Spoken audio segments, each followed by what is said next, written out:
Good morning, everybody. How are we? If you're joining us for the first time, you're very welcome. My name is Dermot. If you're watching online, you're very, very welcome. What do you think? What are you thinking? I think we should keep this theme, right? I think a space theme goes. When I walked in this morning, I was thinking, man, the sermon's going to be out of this world today. Dad joke. Come on. Dad joke. It's all right. We're there. 4 in a row, guys. What do you think? 4 in a row. What do you think? Are we going to do it? You know who hasn't been in a final in a really long time? County Meath. Hasn't been in a final. I don't know if that matters to anyone here, but County Meath hasn't been in a final in a really long time.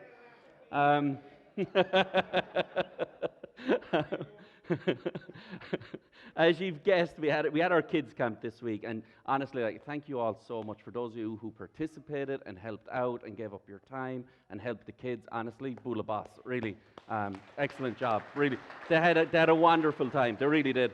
And you know what's wonderful about having so many kids here? Well, when I was here, when the kids were here, is I had no responsibility. That all these kids were here and none of them I had responsibility for. So if they cried, I didn't care. It's like, hey, go find your parent. It's all good. But if you are visiting, you're very welcome. We've been going through, over the last few weeks, the book of Proverbs in the Bible. And Proverbs was written by a guy by the name of King Solomon. And God called Solomon the wisest person who ever lived. Now, at the start of the series, we kind of mentioned that, a smart person is going to learn from their mistakes. That's what a smart person does. But a really wise person learns from someone else's mistakes. So if you're smart, you're going to make mistakes and learn from them. But if you're wise, you're going to observe the mistakes of others and be like, I should avoid that. I should not partake in that. And the book of Proverbs really gives us a heads up on how to avoid mistakes. How do we avoid the problem or experiences of pain or hurt or inconvenience? How do we make decisions that will help us avoid those things? And Proverbs is really written to say, guys, you can live however you want. You can live, we're adults, we can live however we want. But if you follow my instruction, your life is going to be a whole lot easier. And in the New Testament, when Jesus in the Gospels, he actually echoes a whole lot of Proverbs in the New Testament to say, Solomon is right. If you're wise enough to live by this, your life is going to be okay. Now, all of us are we can hear it, right? We hear these proverbs, but are we wise enough to implement them? Because we all know these things for the most part. We don't have a problem with the information of it. We have a problem with the application of it. How do we actually live it out? And Proverbs gets, as we said over the weeks, Proverbs gets very specific on certain issues. So it gets really, really specific on friendships. For example, it says, here's how you have wise and good friendships. It gets really specific on relationships, or romantic relationships and marriages. But then it gets really broad on just life. It's like if you're just wise and do this in life in general, you're gonna be okay. And what we get is this kind of accordion effect. It goes really broad on life, and then it gets really focused and really broad. And it's like this accordion effect that we get when we read the book of Proverbs. Now, today we're going to be looking at Proverbs 27, and it's kind of towards the back of Proverbs, towards the end. There's 31 chapters in Proverbs.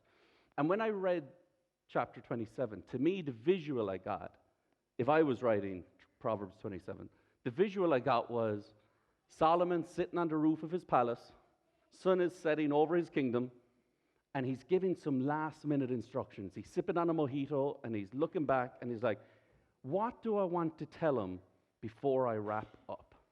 Like if I was to jot down just one or two things before they leave, what would I tell them? It's kind of like if you're a parent here this morning, before you send your kids off to camp or a sleepover, just before they walk out the door, you give them some last-minute bullet point instructions. Like before they walk out the door, you're like, remember to brush your teeth, and don't be weird. Don't do that weird thing you do. Don't do that, and don't pick that in front of people. Don't pick that, or remember to change your socks. There's no real order to them. It's just the last few minute instructions that you want to give them. So there's no real structure to it. It's just, this is just good advice. This is just good advice for you to follow.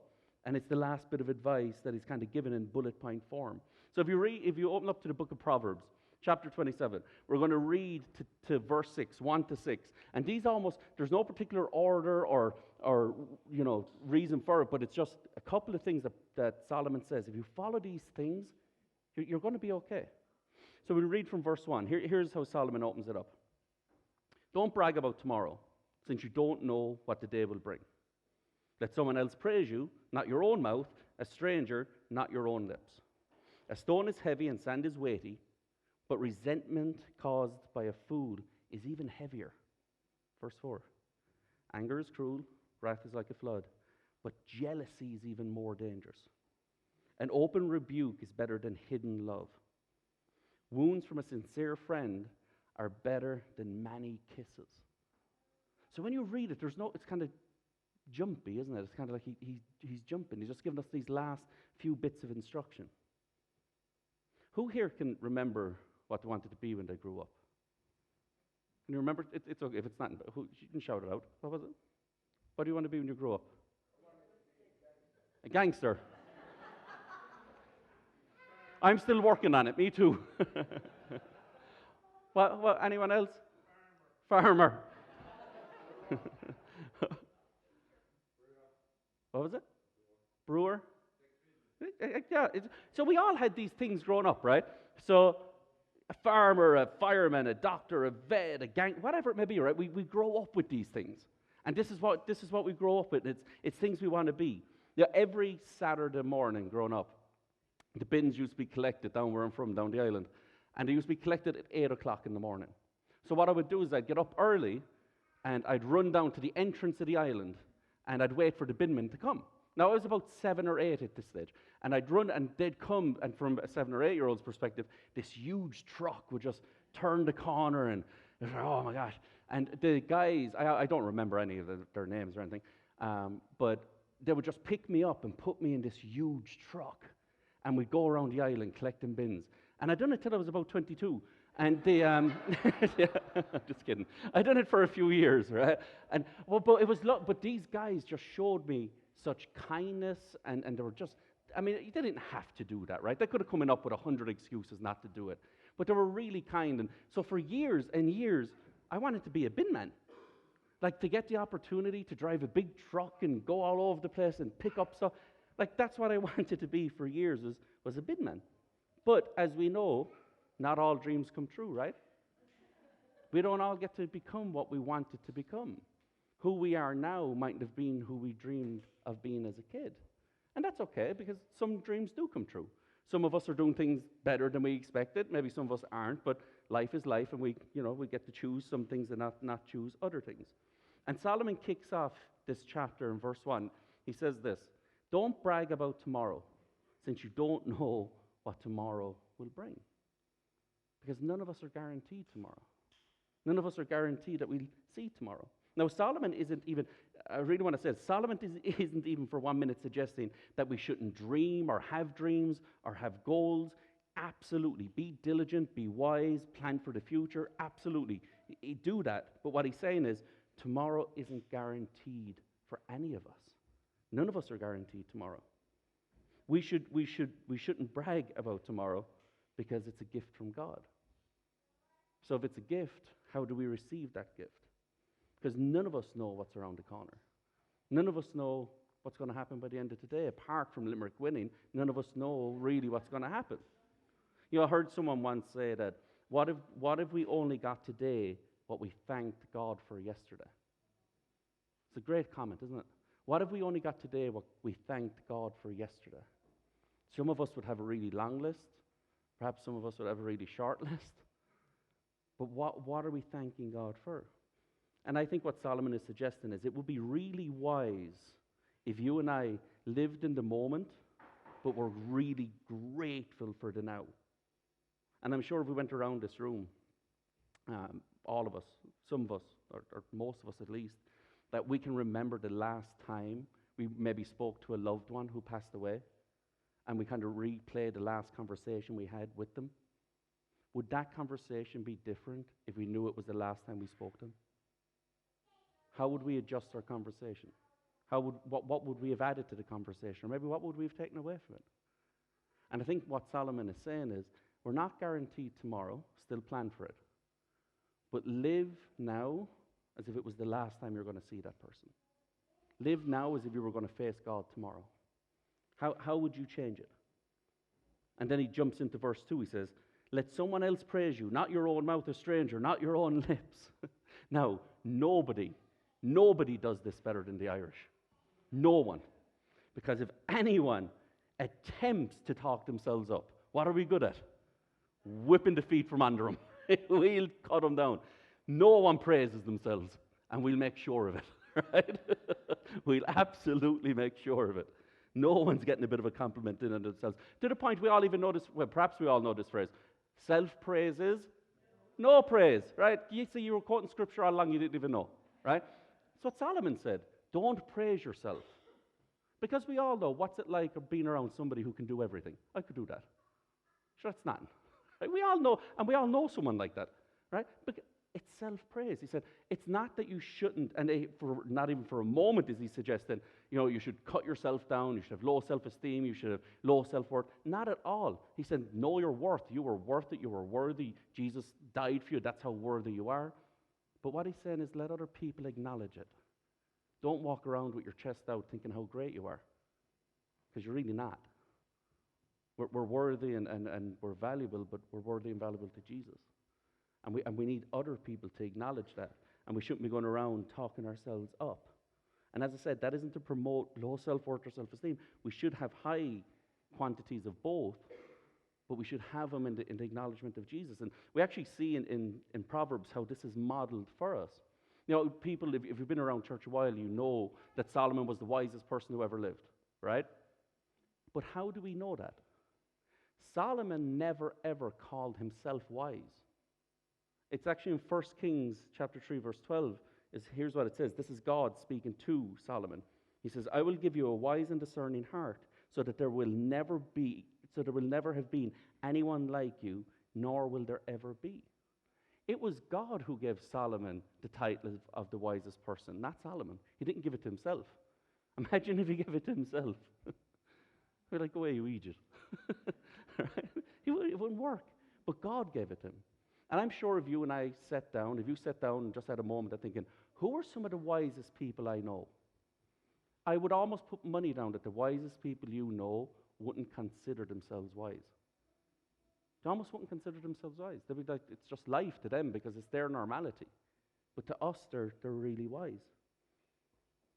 As I say, Solomon never called themselves wise. It was a title given to him by God. Look at verse 3. It says this, a stone is heavy and sand is weighty, but the resentment caused by a fool is even heavier. Anyone here ever feel the emotion of resentment? I actually looked it up this week on what does it actually mean. Like, what does resentment mean? And the definition I got was a bitter anger at having been treated unfairly. A bitter anger at being treated unfairly. And I don't think there's a person in the room that hasn't had the opportunity to feel resentment, right? I think we've all had the opportunity. Some of us took it. Some of us mightn't have taken it. But we've all had the opportunity. It could be from a family member or a friend or spouse. Actually, definitely from a spouse. And then a co-worker. But Solomon suggests that carrying this around, it's weighty and it's heavy, and you'd be foolish to do it. I heard somebody say before as well that resentment is like drinking poison in the hopes that the other person gets sick. Like, why would you do that? Why would you drink it and hurt yourself? See, I think a big misconception with resentment is that if you let go of resentment, the other person wins. And that's not true. The other person doesn't win if you let go of resentment. You know what happens when you let go of resentment? It gives you peace. That's what it gives you. Letting go of resentment doesn't mean you have to let that person into your life again. You have to listen to them. You even have to be around them. None of that's true. By letting go of resentment, you're only giving yourself the gift of peace. Why is it important? Look at verse 4. Anger is cruel. Anyone feel angry before? Yeah. Coming into church. Right? Anyone feel wrath? Yeah. Oh, yeah. Oh, yeah. And wrath is like a flood. And I love this. Circle the but. Right? So anger is hard. Wrath is hard. But jealousy is even more dangerous. Jealousy is even more dangerous. See, jealousy causes us to make decisions based on fear of others having something we don't. Jealousy will really rot us from the inside out. Jealousy is what causes us to get into debt. Jealousy is what causes us to have affairs. Jealousy is what gets you into fights. And you know what jealousy does as well? Jealousy is what makes you close that one eye when you send a risky text message for fighting with someone. That's what jealousy does. Jealousy gets us into trouble. It's really unwise, but what does Scripture say? It's what? Dangerous. It's dangerous. So you know what you and I have to do, personally, on our own time? We have to figure out what we're jealous of. Now here's the thing. I don't care if you're 5 years old or you're 105 years old. Jealousy isn't an emotion that diminishes with time. Age is irrelevant. We can be jealous. Just say, I'm too long in the tooth for that. No, you're not. We all feel it. See, neighbors get a new car. Don't get into debt to keep up with them. Neighbors got a new spouse. Don't have an affair. Neighbors got a PlayStation. Just go in and rob it. Just kidding. Right. Where's the gangster? We get him. Right? Just kidding. Right? So, but what you got to do is you got to identify where your weak point is. You got to identify where you're vulnerable, where your Achilles heel is, and cover that. Pray about that. You got to figure out where that is. Look what he says in verse 5. Listen to this. An open rebuke is better than hidden love. What does that mean? It means we need friends who are willing to lose the friendship to tell us the truth. It means we need people in our lives who are willing to point us in the right direction at the risk even of losing the friendship. And it goes back to what Justin was saying last week about confession, and how confession isn't meant to be something that's just rules and regulations. It's always talked about in Scripture as a positive thing. And we need friends in our lives who are willing to call us out. So he says it's better to have an open rebuke to confront than to silently love someone. See, if I've learned anything over the years, which I haven't, but if I did, it'd be this, right? It's delayed conflict is magnified conflict. Delayed conflict is magnified conflict. If you don't deal with it now, you're just going to have to deal with it later on, and it's going to be a bigger problem. So deal with it now. Now, is it uncomfortable? Yes. Is it awkward? Possibly. But you're going to have to deal with it somehow, so you may as well deal with it now. And this is where Solomon says, this is just wise. Do you have to follow this? No, you're adults. You can do whatever you want. But he said, you will have an easier life if you follow this.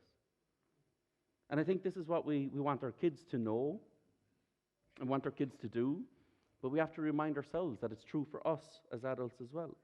Look at verse 6. It said, wounds from a sincere friend are better than many kisses from an enemy. Who likes to be wounded? Very few, right? Who likes kisses? Most of us, right? So what that means, human nature, we're going to be attracted to avoiding conflict. We're going to be attracted to just sweeping it under the rug and not pretending it didn't happen. That's our human nature. We're going to be attracted to that. But Solomon says it's unwise to do that. It's really unwise. That if a friend approaches you, listen to them. One of the things I try to do, and I'm not always good at this, but one of the things I try to do is when somebody confronts me on something, I try and remind myself, how long did it take them to build up the courage to say that to me? How long did they pray and think about this to approach me on this topic? Because it takes courage to approach somebody, but it also takes courage sometimes to admit they're right, to have that self-awareness that they are right when this happens. See, have you ever had somebody say one thing to you, but then they go and say something else behind your back to somebody else? Have you ever had that? Right? It hurts, right? Because it is better to have wounds from a sincere friend than kisses from an enemy. You'd rather they didn't do that. So you want somebody who'll be upfront. It's like they pretend to have this connection of friendship, but really they're just using it for a purpose or to badmouth you, whatever it may be. Because it takes courage for somebody to point towards the truth. It takes courage for somebody to point you towards God. So if you have a friend and they're telling you the truth and they're pointing you towards Jesus, have the wisdom to know that took courage for them to do it. But it takes courage for you to receive it as well. All week, the kids have been learning about the truth of God, right? So they've been in this room, they've been out the back, they've been out in the car park area, and we've really, really been telling them about Jesus. And the guys from Refinery Church who are here helping us, they've been really like telling about Jesus, the truth of Jesus, and how much Jesus loves them and how much impact Jesus can have in their lives. But there isn't an expiry date on that. The same truth that impacted the kids is the same truth that impacts adults. When we turn 18, the truth doesn't become invalid. It's the same truth. Adults, parents particularly, listen to this. 1 week of camp won't nearly have as much impact as your example at home. 1 week, 30 minutes or an hour in Sunday school each week won't impact the kids nearly as much as your example at home. Don't think by sending them to camp, sure, they're grand now, they heard about Jesus. Live it out at home. You have way more impact on your children than this church ever will. You need to be able to live this out at home. So we're going to close out the message a little bit different today. What we want is the kids to come up. They've been learning this song all week at camp, and we're going to have them come up, and we're going to get them to sing it for you guys. I don't know if they're ready yet. They are? So they're going to come up. I'm going to absolutely abruptly get out of here. But they're going to come up. They've been learning this song all week at camp, and we're going to close out the message with it. But as much fun and as great as it's been learning this, thanks, buddy, the truth that's in this song is the same truth that's for adults. Like, have you ever heard or been in the kids' service where you're like, why can't the adult service be like that? Right? So the kids are going to do this for us, and me watch you or you watch you? All right, I thought you were starting to me. All right, I'll still watch it. It's all good. All right, they're going to take it over and do this song for us.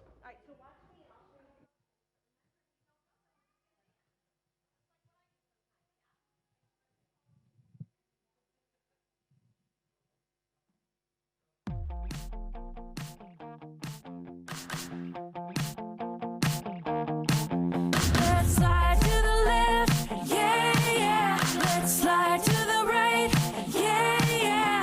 Show me your heart, yeah, yeah. Now let's shine Jesus light, yeah, yeah.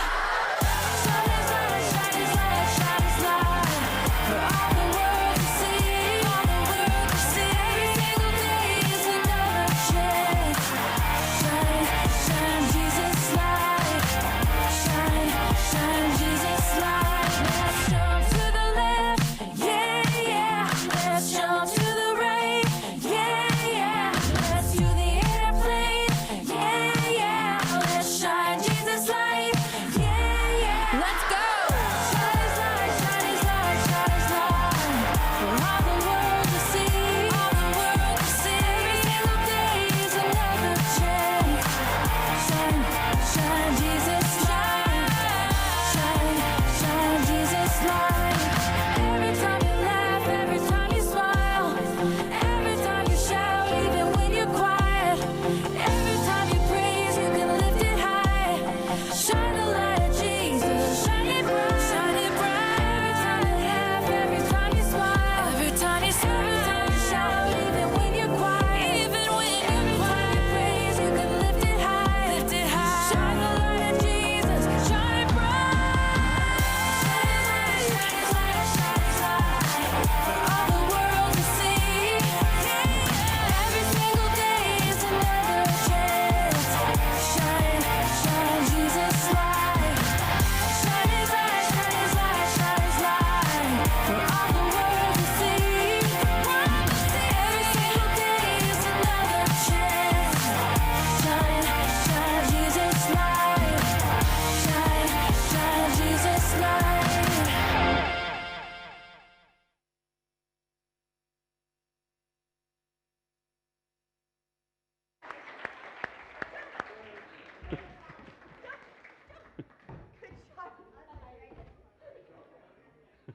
Good job, guys. Good.